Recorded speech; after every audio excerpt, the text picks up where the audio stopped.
You found yourself on another episode of Locked On Bulls. On today's episode, we're going to talk about the Bulls, quote-unquote, reshaping the roster, according to Sean Devini over at theheavy.com. We're also going to talk about why tanking does not work, and we're going to get into grading Billy Donovan's season. All that and more right after this. You are Locked On Bulls, your daily podcast on the Chicago Bulls, part of the Locked On Podcast Network, your team every day.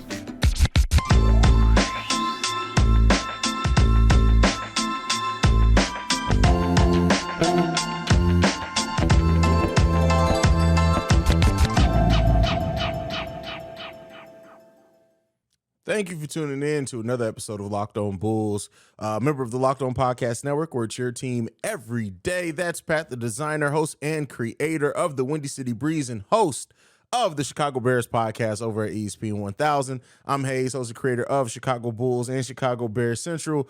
Pat, man, so another day, another Bulls rumor. Over the weekend, Sean Devini wrote about it over the Heavy that the Bulls are more open to reshaping their roster than what they previously were before, and that they will be reshaping it around Zach LaVine. Now, when you hear this, as far as like reshape, where does your mind go to when you hear the word reshaping the roster? Because that can mean a lot. I think it probably means you move on from at least one of the big three, right? Like I would think so, because in this situation, to me, right, like we've talked about a lot, DeMar DeRozan nets you players, right? Probably that actually fit more around Zach LaVine. He at least nets you maybe some late draft capital. Maybe you can convince a team to give you a late first round pick for DeMar DeRozan, right? Like, I mean, you would have to think, right, going into this offseason, if you're one of the four teams that are here now, outside of Boston, probably every one of them could use DeMar. Denver, maybe not. But I think Miami wouldn't mind having a DeMar DeRozan on their team.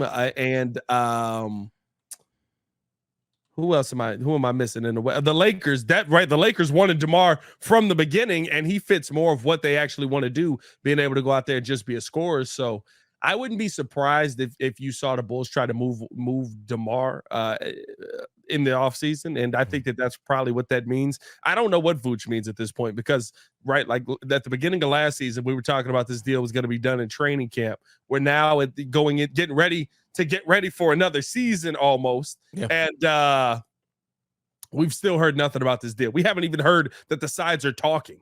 So, yeah.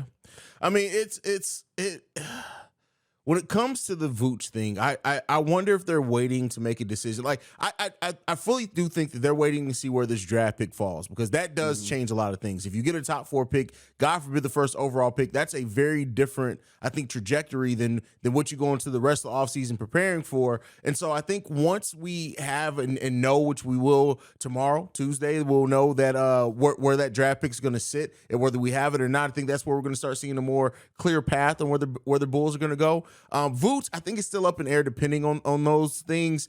DeMar, I mean, when you hear the Bulls are looking to reshape their roster and they're trying to reshape it around Zach, that really only leaves a couple of things at that point. Like, that does put a target at that point on DeMar DeRozan, just sensibly, right? Yeah. It also could mean letting Vooch walk, could mean trading Alex Caruso. But like, when you talk about reshaping a roster, you have to go to our big, or aka Schmedium 3, because I refuse to call them the big 3 until they win the playoff series. It has to go to one of those guys. And so, that puts a target on DeMar. Vooch, they don't really control his future if he does go elsewhere. So, maybe that's where they end up going. Now, when you hear reshape, right, it's different than a rebuild. It's different than a take, which we'll talk about taking in the next one. But we talk about reshaping around Zach LaVine. Do you think, does that mean offensively? Does that mean defensively? Does that mean, like, what do you think that goal would be? Say we don't have our draft pick, you reshape the roster around Zach LaVine. Who's the biggest, you think, targets at that point that are going to be gone off this team other than DeMar? Well, I think right. Like, there's some guys that you might just not bring back, right? Like, as much as I want to see, if Ayo Dosunmu can bounce back, Ayo Dosunmu didn't have a better season than Kobe White. You got to make that decision there, and with making that decision, you're probably not signing both of them. I mean, maybe they are, but I doubt at this point that you're signing both of them. And listen, at the end of the day, Io's a second round pick. You can move on from him. It's not like we can't find another Io DeSumo in the draft ever again, right? Like if he even goes on to become this top, right, like 15-6 guy, right? Like, okay, we can find another guy like that in the draft. So I think they'd probably end up moving on from Io. Just based on the bounce, the step back here. I think that you're talking about Drummond possibly not being back with this team, which is a crazy thing to say with our center position. But I would think if he wanted to be here, he'd opted in already. We'd have heard about that. You know what I mean? Like DJJ immediately, boom, I'm back. You know what I mean? So I'm thinking that there's probably a little bit of like, hey, let me see what else is out there. Who wants me? And if don't nobody want me, I'll come back for the money that I got on the table here. But if I got more money on the table, I'm gonna get up out of here. So I think that you might see them end up losing Drummond. And then I'm gonna be honest, like we talked about with Vooch, I think he's one that has a huge question mark on his back right now. And I mean, everybody else to me is a trade. Like I don't think that as much as Caruso's name's been brought up, I don't think you move on from him. Just because of how good of a defender he actually is. And if you're trying to go more offensive, which I think they are, you're going to need somebody like that on your team. I mean, yeah. I mean, Caruso is an interesting thing because they reportedly set the price for Caruso at 2 first-round picks, and that was because they don't want to trade Caruso. But if you're going to try to pry them from him, then of course, yeah, you set the price high on a player that you don't necessarily want to get rid of. And if somebody meets that price, you say, hey, listen, cool. Like we didn't want to leave him, but that's the price that we can't turn down. I don't. Let me not say that I don't necessarily think they can get 2 first-round picks because you just never know with some of these teams. There may be a team that literally just sees Caruso as their missing piece, and if that's what they're missing, it's gonna be one of these 4. Yeah.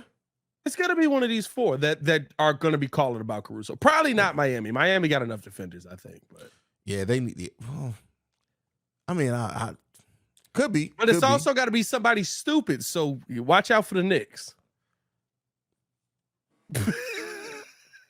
That's so accurate. That's the crazy thing. Like, it's got to be somebody stupid. So watch out for the Knicks, dog. It's so accurate. You are so weirdly accurate. Hey, Knicks fans, don't you wish you were still in the playoffs? Bro, I love seeing the Knicks fail. So tough. Shout out to Jalen Brunson, though. Jalen Brunson played his heart and soul out. Jalen Brunson played his butt off. Hey, Julius Randle his cheeks. And I know all the Bulls fans like, I want him here. No, I don't. Major cheekage over there. Do you think this is the right decision? Reshaping the roster around Zach LaVine as of right now, do you think that's the right decision? I do, because at this point, we'll talk about this, right? What bottoming out really does, but you've paid Zach. Zach's going to be here. Players want to play with Zach. We've already heard this from multiple players around the league. There's a ton of players that believe that Zach is a better player than we describe him as, that are in the NBA that often want to play with Zach LaVine. And so to me, right, like I think that you do have a really nice piece in Zach LaVine here in the city of Chicago. You want to try, you don't want to Jimmy Butler this thing, right? Like all the conversations around Jimmy Butler were always very similar to the conversations around Zach LaVine. He's a good player, but you'll never win a championship with him. He's a good player, but he'll never carry you in the playoffs. He's a good player, but he can't get to that next level. Guess what? That's what people said about Devin Booker when he was putting up 50, 60, 70 points before Chris Paul got there and they were winning 17 games a year. Same conversations people said about Jimmy Butler. Sometimes putting players in the best situation matters, and me and you have talked about this a ton. Zach LaVine hasn't always been in the best situation on the court. He's played a ton of point guard for this team, unfortunately, or the point guard role for this team, and that's not the situation that we paid him to be in. So I do think building around Zach is your best option right now. Doesn't mean that's going to be the best long-term option. Doesn't mean 5 years from now, Zach LaVine's a Chicago Bull. But heading into next season, there isn't a better player you can go after on the market than Zach LaVine right now. And I think that the key thing is reshaping, because reshaping means like taking what you currently have and molding something different out of it. And the best thing that we have right now to reshape over is Zach LaVine. I hate to burst people's bubbles, but like you don't reshape your roster, retool, rebuild around a 34-year-old player with 1 year left on his contract. You don't. Now, if DeMar DeRozan was still a superstar level player at 34 years old, that's a different conversation. But that's not where we sit. So, yeah, I mean, it makes the most sense, at least to me. He's your most versatile offensive player as well. And I think the way that you can build out that roster, it leads more flexibility and more modern as well. And one of the buzzwords this offseason for the Chicago Bulls is shot profile.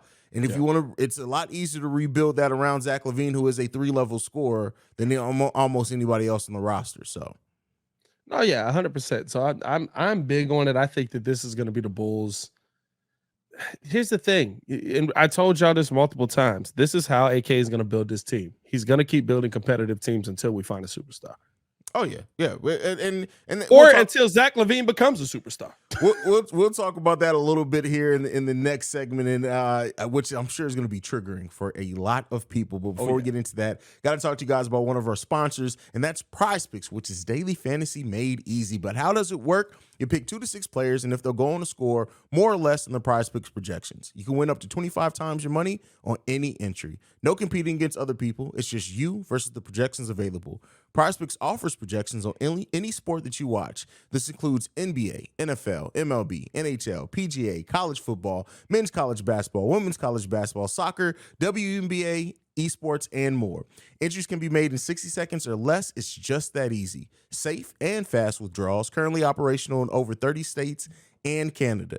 Download the PrizePicks app or go to prizepicks.com to sign up and play daily fantasy sports. First-time users can receive 100% instant deposit match up to $100 with promo code LOCKEDON. If you deposit $100, PrizePicks will give you $100. If you deposit $50, PrizePicks will give you $50. Don't forget to enter promo code LOCKEDON at sign-up for instant deposit match up to $100. All right, everydayers. Before we get into it, we do want to let you know and remind you guys that Locked On Bulls is free and available on every podcasting platform as well as YouTube every day. That is 5 days a week. But, Pat, let's go ahead and get into the topic for today. The second one is that why tanking does not work. Now, we've been hearing for the better part of about 18 months, tank, rebuild, blow it all up, do this, do that, do that. Let's go ahead and debunk some stuff. I know, like I said, this is going to be triggering for some people. The comments may get a little testy in there. Remember, we do clap back in the comments. But go ahead, Pat. We do clown. Yeah. No, listen. Tanking will net you a top player at some point. If you tank long enough, you eventually will end up with a top player, right? But here's what we've seen from tanking. Let's just go since the process, right? And somebody pointed out, they said the process, the term that was coined, happened with Sam Hinkie, which is 14 to 16 when he was there. The process, once again, is not out of the second round. It is not out of the second round. Yes, you have the NBA MVP at home. Yes, you have one of the best players in the NBA at home who did not show up in the biggest moment. When you tank for these players, one of two things is going to happen. It's going to take, by the way, Joel Embiid was drafted when? 16, I believe, 2016? Mm-hmm.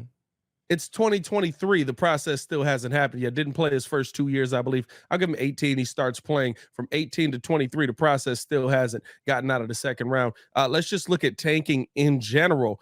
We've seen teams tank for years on years on years. Heck, the Oklahoma City Thunder seem like they're finally starting to move in the right direction. They were an 8th seed this year. What are you tanking for? Yeah.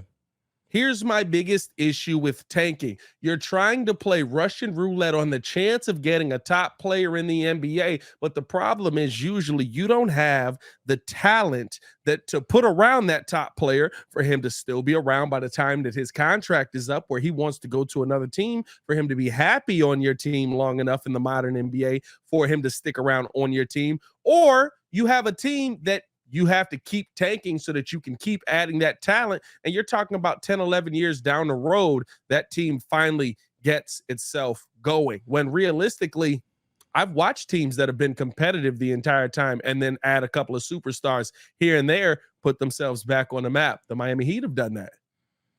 The Denver Nuggets have done that.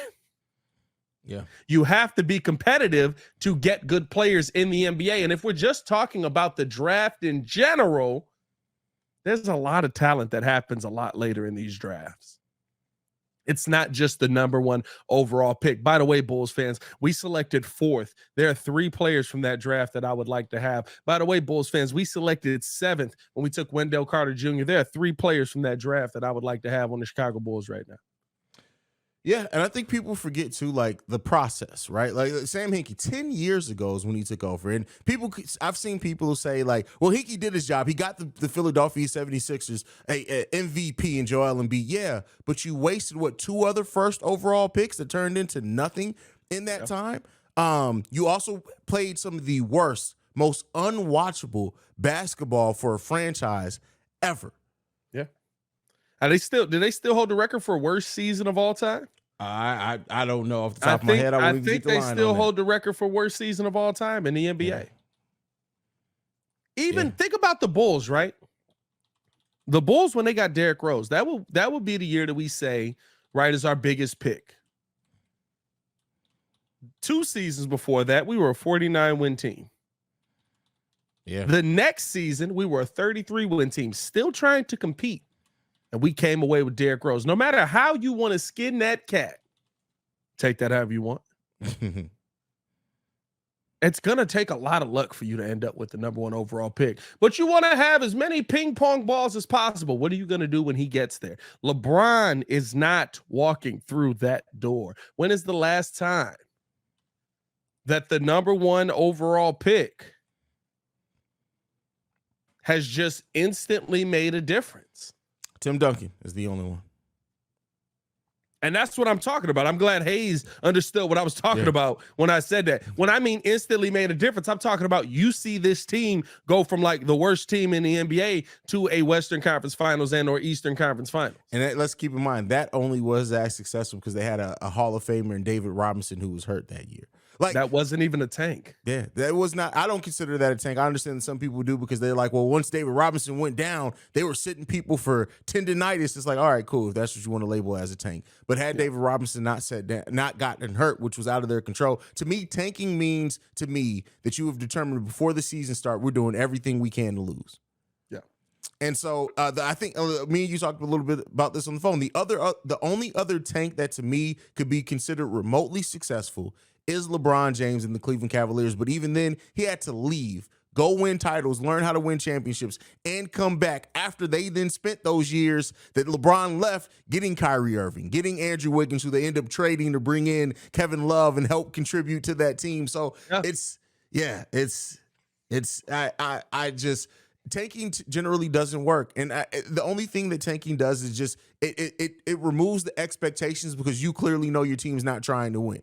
That's the only thing it does. It removes your own expectations. It doesn't really give you a higher chance at all. And I think it destroys you free agent wise, right? Like, for sure. Let's be 100% honest. Yeah. Who's the biggest free agent that's gone to Philly? Jimmy was a trade, wasn't he? Jimmy was a trade. They traded Minnesota for him. Who's the biggest free agent that wanted to go to Philly? Al Horford. I really, somebody correct me if I'm wrong. Al Horford. Who wants to go to OKC? Who wants to go to Charlotte? Who wants to go to Orlando? Paolo Banchero's in Orlando. Paolo Banchero is a certified bucket. Who wants to go to Orlando? For years, who wanted to come to Chicago? Yeah. It's Chicago. Yeah, I wish I had that sound on my board. It's Chicago. You know, can't play that here. You know what I mean? Yeah, you're trying to get his cancel up out of here. Sometimes it happens. But even think about, right, when LA was down, when the Lakers were down, who wanted to go play for the Lakers? People still just are starting to want to go play for the Lakers. But yeah, it's tanking generally doesn't work. And like I said, I understand that people would say go full rebuild, blow it up. I honestly, I don't agree, but I understand why why people feel that way. I just feel like they don't realize that all you're really doing is just saying you want to remove your expectation. If we're saying, because to me, this is what confuses me. Oh, we suck. We're not going to win anything. We're not going to do this. We're not going to do that. Okay, well, if that's really how you feel, that means we're going to end up in the lottery anyway. What do we need to tank for? Here's what I've heard from a lot of my colleagues at ESPN, right? The middle in sports is the worst place to be. Absolutely. I don't believe that anymore. Because here's the thing. The middle in sports is the worst place to be if I'm in New Orleans. The middle in sports is the worst place to be if I'm in OKC. Now, maybe with Jerry Reinsdorf as the owner of the Chicago Bulls, the middle in sports makes a difference. Yeah. But if they start to run this like a big boy organization, which I don't expect them to do, hear me out on this. I'm with you guys on the Reinsdorf side. I'm a White Sox fan as well. It hurts. But if they ran this organization like a big boy organization, guess what? If I am a 45-win team, people want to come play for me. Mm. If I'm a 47-win team, people want to, and guess what? That's fifth. Yeah. That's fifth in the Eastern Conference. If you're middle of the pack, you can still get people to want to come play for you. You know when people don't want to play for you? When you're 10th. When you're 12th. when you're 16th. I don't even know if that's possible in the NBA. You can't go that far, can you? How many teams is 30? When you're 15th. That's when you can't add to the nice player that you just played, that you just paid to go get. So, I mean, and here's the thing. Regardless of all of this, AK has already told you, rebuilding is not on the Bulls' minds. It's not happening. If you go back and review AK's history of running the Denver Nuggets, it's not there. It's just not there. So we're not going to go full rebuild. We're not going to all of a sudden tank. We're going to try. Now, that's not to say that we can't be a bad team. And we I've said this before. Next year, I think is the year that you do try to use your younger players more because you have your own pick in 2024. So regardless of where that development sent you, we're not having the conversation on, hey, are we going to hold on to our pick? No, we have that conversation then. All right, where's our pick going to end up? But that could be what the reshape is too, right? Yeah, that could very well be what the reshape is. That might be what the reshape is, which is wild to say because that's basically just run it back. But realistically, the reshape could be, guess what, P. Will, you're the starting three. Right? Who's our four now? Terry. We still got Terry Taylor. See that's literally if they say, hey, Marko Simonovic is our starting 4 or 5 next year. That's when we we know we take. Oh, we take. It's about to be a long season, ladies and gentlemen. Could you imagine come out that? Cooking, bro? Marko comes out cooking, bro.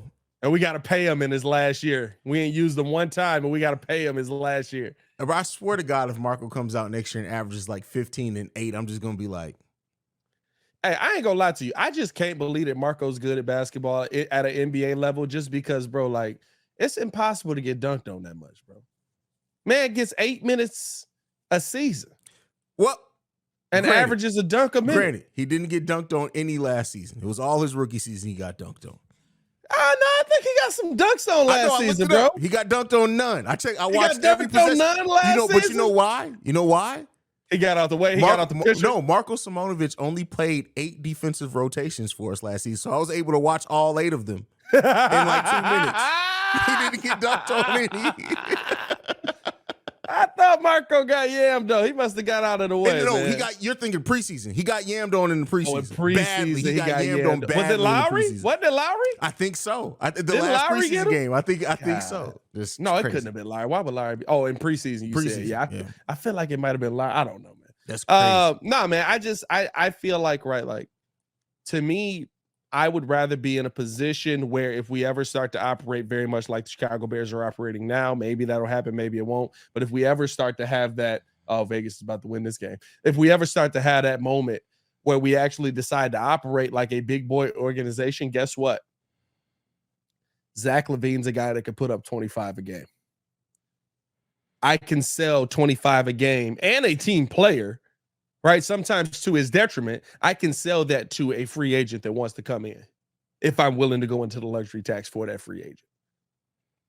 I can't do that if I don't have Zach LaVine and I'm running this thing with, Kobe White, P. Will, Marko Simonovic, Dalen Terry, and Terry Taylor.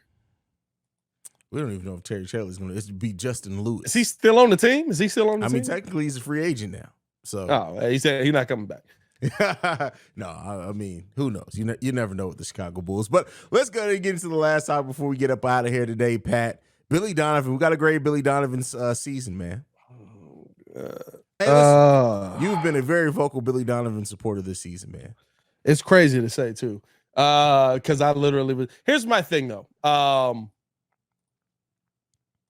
I'm not as hard on Billy as some people are. and as you call him no bag Billy. No bag Billy. Yep. I think that Billy Donovan just is what most of the NBA is. So I have to grade him based on what I see around the league. Mm-hmm. And a lot of those coaches have been fired recently. But a lot of those coaches also. Doc Rivers is next. Oh, Doc Rivers is absolutely next, bro. You ain't even got to worry about it.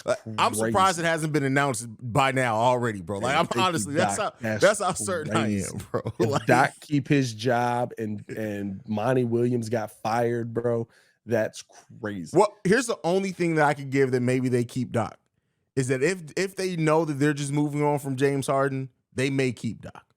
They may not keep Doc regardless. They may also already have it in their mind and not holding on to James Harden still remove. I'm just saying that if there's any one reason, I can see them saying we're going to let James Harden go. We're gonna put Tyrese Maxey in a better spot as well. We want Doc to really get a year of looking at like how is he going to utilize Maxey with no Harden, and I could see them giving him another year. But you mean use the lineup that they basically had when they was winning all them games before they gutted it and gave up all them picks? That's crazy. Exactly. Yeah, that'd be hilarious. Hey, sidebar. Maybe they bring Ben Simmons back. Huh? You taking Harden? You taking Harden? Am I taking on this team? No. Team friendly deal. Harden's a good point guard. I give him that. He's a good facilitator. But Harden is not taking a team friendly deal, bro. Ask somebody who has it. The beard products take some money, bro. He's not taking. Harden ain't using regular beard products, bro. He using strip club. Never mind. Don't worry about it. That JDH special for those that know, they know. Hold on. Where is that? Oh, nope, didn't work. But all right, what's your grade for Billy, brother? I'm probably gonna give Billy a C+. I want to give him a B-, but I mean we were terrible. And the only reason is because I think Billy is just what the coaches in the NBA are, right? Like they come in. What I see from Billy is a guy that sticks to his system too long. Mm-hmm. That's what I've always saw from Billy. He's a guy that comes into a game. And here's the thing. When you stick to your system too long, you know when that doesn't affect you? When you have Kevin Durant. That's a fact. When you have Russell Westbrook. That's another fact. When you have Paul George. That's another fact. Hey, Haize, you know what we don't have here? We don't have Kevin Durant. We don't have Russell Westbrook. We tried to get him. We really tried to get him. We don't have Russell Westbrook. We dang sure don't have Paul George. I wish we did, bro.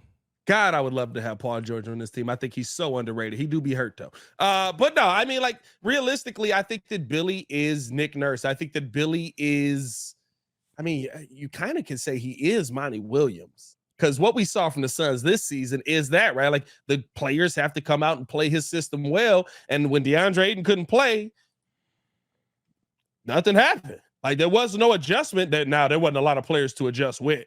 But there was no adjustment realistically. So I think he's just like I've always said, he's a good coach for what the NBA is. He's never going to be one of the top 5, probably. I mean, I can't argue that.